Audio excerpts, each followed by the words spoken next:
Hello दोस्तों, मैं अभी लोधी आप सभी का स्वागत करता हूँ आपके अपनी यूट्यूब सुपर मैथ चैनल में। तो दोस्तों, मैं इस वीडियो में ऐसे 7 अति महत्वपूर्ण क्वेश्चनों को लाया हूँ जो कि एग्ज़ाम में बार बार पूछे जाते हैं। चाहे दोस्तों आप यूपीएससी, आईएएस या फिर नीट या फिर अन्य किसी एग्ज़ाम की तैयारी कर रहे हैं, तो दोस्तों इन्हीं एग्जामों के लिए ये बहरी आईएमपी क्वेश्चन है। तो दोस्तों हम इन क्वेश्चनों को क्या ध्यान से समझेंगे और सॉल्व भी करेंगे। साथ ही साथ दोस्तों मैं इन प्रश्नों को सॉल्व करने का आसान तरीका भी बताऊंगा। तो दोस्तों अब हम चलते हैं अपनी वीडियो की ओर। तो दोस्तों हमारा जो फर्स्ट क्वेश्चन है जे हमारा बहरी आईएमपी क्वेश्चन है दोस्तों। तो जे हमारा जो रिपीट होकर आया है दोस्तों, तो जे हमारा 7 बार रिपीट होकर आया है, आप अच्छे से ध्यान से देखिए और समझिएगा। तो दोस्तों सबसे पहले तो क्या क्वेश्चनों को समझा जाता है, तो आप दोस्तों अच्छे से पहले से समझिए कि वो बोल क्या रहा है। तो दोस्तों वो कुछ इस प्रकार बोल रहा है कि 12 से विभाज्य 2 अंकों की सबसे बड़ी संख्या और 8 से विभाज्य 2 से अंकों की सबसे छोटी संख्या का क्या एलसीएम ज्ञात करना है। तो दोस्तों आप लोगों को, मुझे उम्मीद है कि ये क्वेश्चन अच्छे से समझ में आ रहा होगा। ठीक, तो दोस्तों वो क्या बोल रहा है कि 12 से विभाज्य 2 अंकों की क्या सबसे बड़ी संख्या निकालना है। तो दोस्तों सबसे बड़ी संख्या तो जो होती है हमारी वो होती है 99। तो क्या 99 में क्या दोस्तों 12 से भाग जा रहा है? नहीं जा रहा है। ठीक, क्या दोस्तों 58 में जा रहा? नहीं जा रहा है। क्या 96 में जा रहा? 97 में जा रहा? नहीं जा रहा। 96 में जा रहा? जी हाँ, 96 में वो जा रहा है। इसलिए हमारी सबसे जो बड़ी संख्या है 2 अंकों की वो क्या होगी? 96 होगी। ठीक दोस्तों, इसी प्रकार क्या बोल रहा है कि 8 से विभाज्य 2 अंकों की सबसे क्या छोटी अंक निकालनी है। ठीक, छोटी संख्या, तो छोटी संख्या तो क्या होगी? 10 होगी। क्या 8 10 से विभाज्य? नहीं है। 11 12 13 14 15 नहीं है। 16, यानी 16 है। 16 में क्या 8 से भाग जा रहा है। तो दोस्तों हमें इन दोनों संख्याओं को क्या निकालना है? एलसीएम निकालना है दोस्तों। और मुझे पता है कि आप लोगों को एलसीएम निकालना आता है। तो दोस्तों अब जब हम इस 16 से हम काटेंगे तो 16 छक्के 96 और एक एकम 1। ठीक, 16 एकम 16, यानी कि 6 से फिर काटेंगे तो 6 एकम 6 और एक एकम 1, यानी कि अब दोस्तों इन दोनों को हमें एलसीएम निकालना, तो इन दोनों को आपस में गुणा करेंगे तो आपस में गुणा करने पर हमारा कितना आ रहा है? 96 आ रहा होगा। तो दोस्तों किसी ऑप्शन में क्या 96 दिखाई दे रहा है? जी हाँ, तो ऑप्शन क्या वो बी में दिखाई दे रहा है। तो दोस्तों जी ऑप्शन बी ही इसका क्या राइट आंसर है। दोस्तों ये वेरी आईएमपी क्वेश्चन था दोस्तों। मुझे उम्मीद है कि ये क्वेश्चन आप लोगों को अच्छे से समझ में आ गया होगा। तो दोस्तों अब हम देखते हैं अपना नेक्स्ट क्वेश्चन। जो नेक्स्ट क्वेश्चन है वो वेरी इंपॉर्टेंट क्वेश्चन है दोस्तों।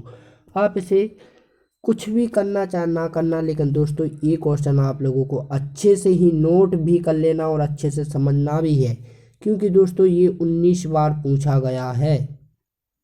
कितनी बार दोस्तों? 19 बार रिपीटेड क्वेश्चन है दोस्तों। आप इसे अच्छे से नोट कर लीजिएगा। और दोस्तों मैं लास्ट में ऐसे 2 क्वेश्चन हैं जो आप लोगों के लिए होमवर्क के तौर पर रखूंगा। तो दोस्तों आप अच्छे से समझते जाइएगा। ठीक, तो दोस्तों हमारा जो क्वेश्चन है वो क्या बोल रहा है कि 30 आदमी कितने 30 आदमी 10 घंटे में 50 पेड़ काटते हैं। ठीक, काट लिए।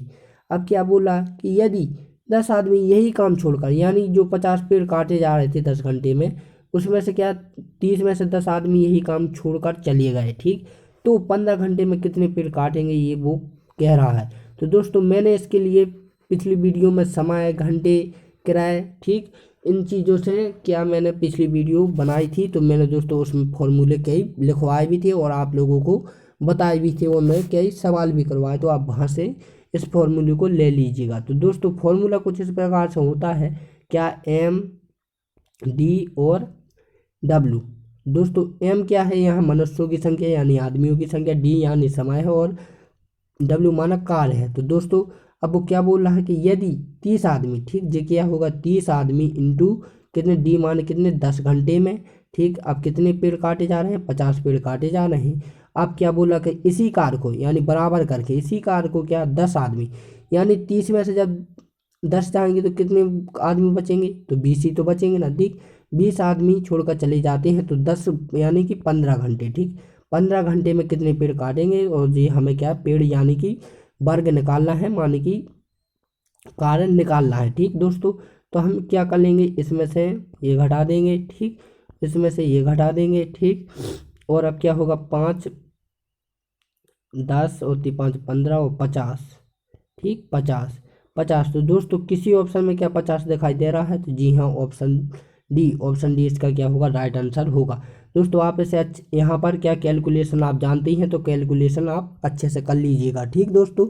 तो अब देखते हैं हम अपना नेक्स्ट क्वेश्चन दोस्तों।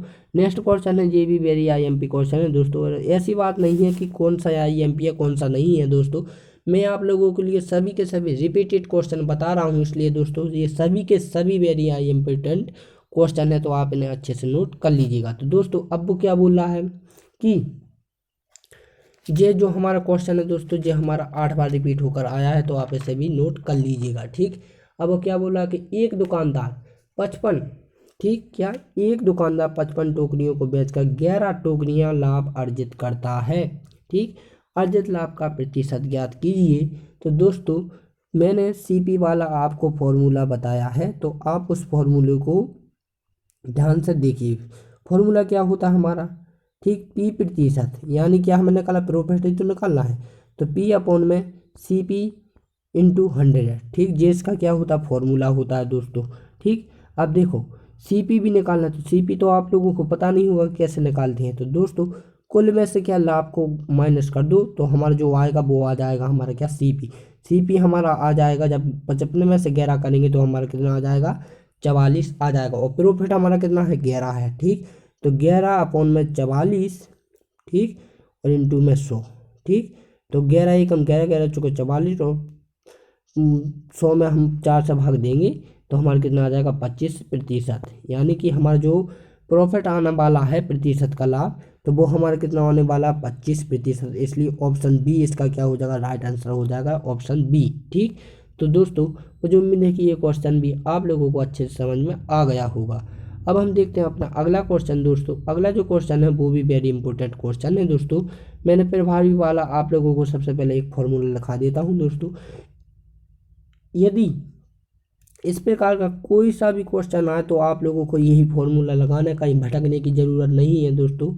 तो जो हमारा फॉर्मूला है वो क्या है, एक्स प्लस के वाई बराबर x plus k y plus k x minus x into y upon में 100%। ये फॉर्मूला है दोस्तों किसके लिए, प्रभाजी छूट के लिए, यानी डबल छूट हो, ठीक दोस्तों। जिस क्वेश्चन में भी क्षति, हानि या डबल छूट या छूट प्रदान की बात की जाए और क्या किया जाए, 2 बार दी जाए, ठीक, 1 बार नहीं 2 बार, तो ये फॉर्मूला लगाना है दोस्तों कहीं का भी सवाल हो, ठीक। तो दोस्तों आप इस फॉर्मूले को स्क्रीनशॉट ले लीजिए या फिर जल्दी से नोट कर लीजिए, क्योंकि दोस्तों यहाँ पर जगह नहीं है तो मैं लिख नहीं पाऊँगा, इसलिए इसे थोड़ा मिटाना पड़ेगा, ठीक। तो दोस्तों अब हम देखते हैं अपने क्वेश्चन को कि बुक अच्छे से बोल क्या रहा है, ठीक। तो अब बुक क्या कह रहा है कि एक खिलौने पर 15% की छूट, यानी जी एक्स का मान है, ठीक। और उसी पर क्या फिर 15 की, यानी कि ये क्या है हमारा वाई का मान है, ठीक दोस्तों। ये हमारा क्या है, वाई का मान है। अब क्या है, प्रदान की जाती है, तो खिलौने पर प्रभावी छूट निकालना है, तो हमें निकाल लेंगे 15 माइनस के 15 माइनस के प्लस के 15 इंटू 15 इंटू अपॉन में 100, ठीक। अब दोस्तों जब माइनस इसलिए लगाया जा रहा है क्योंकि ये छूट को प्रदर्शित कर रहा है, ठीक। आप यहाँ कन्फ्यूज मत होइएगा, ठीक। तो ये हमारा 30 हो जाएगा, ठीक। और ये कितना हो जाएगा, 225 अपॉन में 100। जब इसमें से हम भाग देंगे तो ये हमारा 2.25 आ जाएगा, और 2.25 में से जैसे हम 30 में से 2.25 घटाएंगे तो हमारा 27 के कितना हो जाएगा, 75, ठीक। तो ये हमारा क्या आ गया, आंसर आ गया। तो दोस्तों किसी ऑप्शन में दिखाई दे रहा तो जी हाँ वो ऑप्शन बी इसका सही है दोस्तों। आप इसमें बिल्कुल भी कंफ्यूज मत होइएगा, ये आपको छूट के लिए क्या प्रदर्शित कर रहा है, यानी जो माइनस का चिन्ह है वो छूट प्रदान कर रहा है, यानी इसके चिन्ह को प्रदर्शित कर रहा है कि छूट है, ठीक। तो दोस्तों अब देखते हैं हम अपना अगला क्वेश्चन। जो अगला क्वेश्चन है वो भी वेरी इंपॉर्टेंट क्वेश्चन है दोस्तों। तो इस क्वेश्चन को आप इस प्रकार से देखिए और समझिएगा दोस्तों। ये हमारा जो हमारा 14 बार रिपीट हो गया, तो आप इसे अच्छे से नोट कर लीजिएगा, ठीक। तो इसमें कुछ नहीं करना है दोस्तों, क्या पता दोस्तों कुछ दोस्तों ऐसे भी होते हैं बच्चे कि इस छोटे से छोटे सवाल को जोड़ना घटाना ही क्या गलत कर जाते हैं। मैंने कई बच्चों की कॉपी देखी है दोस्तों, जो SSC GD के ऑनलाइन निकलती हैं, उसमें ये कम से कम 18 व्यक्तियों में से मात्र 5 व्यक्तियों ने ही ठीक किया है, बाकी के सभी ने गलत किया है। 13 बच्चों ने गलत कर आए हैं दोस्तों। तो मैंने क्योंकि 18 बच्चों की कॉपियाँ देखी थी इसलिए। ठीक दोस्तों, अब देखो वो क्या बोला है कि अभिषेक के पास क्या 7.45 रुपये हैं। ठीक, उसके पास कितनी है, 7 रुपये 45 पैसे हैं। ठीक, वह क्या कर रहा है कि 5.30 रुपये की टॉफ़ी खरीदता है, यानी कि 5 रुपये 30 पैसे की क्या वो टॉफ़ी खरीद रहा है, चॉकलेटें खरीद रहा है। ठीक, तो अभिषेक के पास अब कितने रुपए शेष बचे हैं दोस्तों। एक चीज़ अब मैं आप लोगों को बता रहा हूँ, जो खर्च कहते हैं ना, कुल खर्च जो होता है वो प्लस में ऐड होता है, इसी में कंफ्यूज होते हैं जी, कोई नहीं बता रहा, लेकिन मैं आप लोगों को बता रहा हूँ। जो खर्च होता है ना, कोई लोग कहते हैं कि खर्च कितना हुआ है, जो क्या होता है, तो कुल खर्च आता है प्लस में, और जो शेष का चिन्ह, शेष जहाँ कहीं पर बोले ना दोस्तों शेष, वो आ जाता है हमारा क्या, माइनस में। ठीक, तो यहीं पर लोग क्या गलती कर देते हैं, कुछ लोग जोड़ देते हैं ऐसे कि उसने खरीदी है, इसमें क्या कराया वो खरीदे हैं, ऐसा क्या पता क्या क्या कर देते हैं। ठीक दोस्तों, तो आप कंफ्यूज मत होइएगा, क्योंकि अब मैं आप लोगों को बता दिया जी। तो दोस्तों सिंपल सा है कि इसमें से इसे घटा दो, तो जो घटाने के बाद जो हमारा आंसर आएगा वो क्या आना चाहिए। अब जैसे हम इसमें से घटाएंगे तो ये 2.15 रुपये आ जाएगा। तो दोस्तों ये क्या किसी ऑप्शन में दिखाई दे रहा है, तो जी हाँ, ऑप्शन बी में दिखाई दे रहा है, ऑप्शन 2.45, यानी कि 2 रुपये 15 पैसे क्या उसके पास शेष बचे हैं। इसमें 7.45 में से माइनस के किए हमने 5.30। ठीक दोस्तों, मुझे उम्मीद है कि ये क्वेश्चन आप लोगों को अच्छे से समझ में आ गया होगा। तो अब देखते हैं हम अपना अगला क्वेश्चन दोस्तों। अगला जो क्वेश्चन है वो भी वेरी इंपॉर्टेंट क्वेश्चन है दोस्तों, आप इसे मुझे कमेंट कर बताएंगे दोस्तों। तो आप जल्दी से जल्दी मुझे इस क्वेश्चन को कमेंट कर बता दीजिएगा और इसे सॉल्व भी कर लीजिएगा। और दोस्तों जिस व्यक्ति से या जिस बच्चे से ये क्वेश्चन नहीं बनता है, तो वो बच्चा मुझे कमेंट कर बताएगा दोस्तों, क्योंकि ये वेरी इंपॉर्टेंट क्वेश्चन है दोस्तों। ये हमारा जो क्वेश्चन है वो लगभग 15 बार रिपीट होकर आया है। तो दोस्तों ये मैं आपके भरोसे छोड़ रहा हूँ। यदि जिन बच्चों से बना भी है वो भी कमेंट कर बताएगा, और जिससे नहीं बना है वो भी कमेंट कर बताएगा दोस्तों। इसके बाद मैं आप लोगों को एक और होमवर्क के तौर पर रखता हूँ। तो वो जो क्वेश्चन है दोस्तों, तो ये सीरीज वाला है, और सीरीज वाला मैं आप लोगों को कई बार बता चुका हूँ। तो दोस्तों सीरीज वाले में मैं आप लोगों को थोड़ा आइडिया देता हूँ कि कैसे किया जाता है। तो दोस्तों सबसे पहले तो जो सीरीज वाला जब आएगा ना, तो उनके बीच का अंतर देखा जाता है, और यदि अंतर नहीं बनता है तो दोस्तों फिर उनकी एक एक संख्या छोड़कर अंतर देखा जाता है। अब देखिए दोस्तों, मैं इसे थोड़ा आप लोगों को हिंट दे दूँ। अब 3 और 6 में क्या अंतर है, आपको कोई अंदाज़ा है? नहीं है। अब इसे और इसे देखिए, कोई अंदाज़ा पड़ रहा है? तो दोस्तों ये मेरा एकमात्र आइडिया था, तो आप लोग इसे क्या कर लीजिएगा, थोड़ा थोड़ा समझ लीजिएगा। ठीक, तो अब दोस्तों अब जो मैं आप लोगों को जे मुझे कमेंट करके बताना है, इसलिए मैंने आप लोगों को आइडिया दिया है कि किस प्रकार से किया जाता है। तो मैं आप लोगों को ये क्वेश्चन आप लोगों को बता देता हूँ थोड़ा। ठीक, कुछ नहीं दोस्तों, इन दोनों को जोड़ दीजिएगा। ठीक, इन दोनों के बाद जोड़ने के बाद जो आंसर आएगा वो आपका इन ऑप्शनों में से एक कोई होगा। ठीक, इतना आपको समझ में आ गया दोस्तों। अब इस चीज़ में बहुत लोग एक चीज़ और गलती कर दे बैठते हैं, मैं आप लोगों को फिर से एक चीज़ और बताना चाहता हूँ। ठीक, अच्छा कभी आपने कोई एग्ज़ाम दिया है जीके, या जीके में कुछ आपने कुछ इस प्रकार से पढ़ा होगा, वो पूछते हैं कि भारत की राजधानी क्या है, तो भी एक ऑप्शन दे देते हैं दिल्ली। ठीक, और दूसरा ऑप्शन दे देते हैं नई दिल्ली। ठीक, तो दोस्तों नई दिल्ली। ठीक, तो अब मुझे बताइए दोस्तों कि इसमें से ए ऑप्शन सही है या बी ऑप्शन सही है, बताइए जल्दी। ठीक दोस्तों, तो ऑप्शन क्या होगा, बी इसका सही होगा, नई दिल्ली। जबकि ये भी सही है, दिल्ली भी सही है।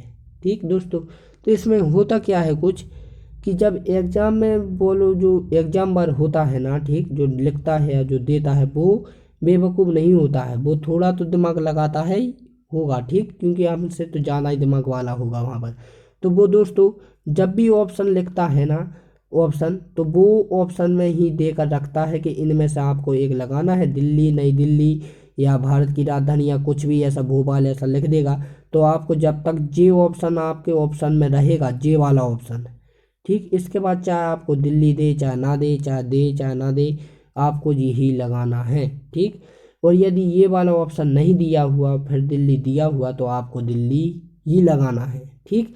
वरना आप कहोगे कि दिल्ली, नई दिल्ली नहीं दिया और फिर उसने लिखा दिल्ली, भोपाल, तमिलनाडु और उपरोक्त में से कोई नहीं, नहीं तो आप कोई नहीं में जड़ जाओ, ठीक, माने लगा जाओ, ठीक। तो उसमें नहीं लगाना है आप लोगों को, ठीक। अब यदि ये दिल्ली दिया है तो फिर आपको दिल्ली ही लगाना है, और यदि नई दिल्ली, दिल्ली और नई दिल्ली दिया है तो नई दिल्ली में लगाना है, ठीक।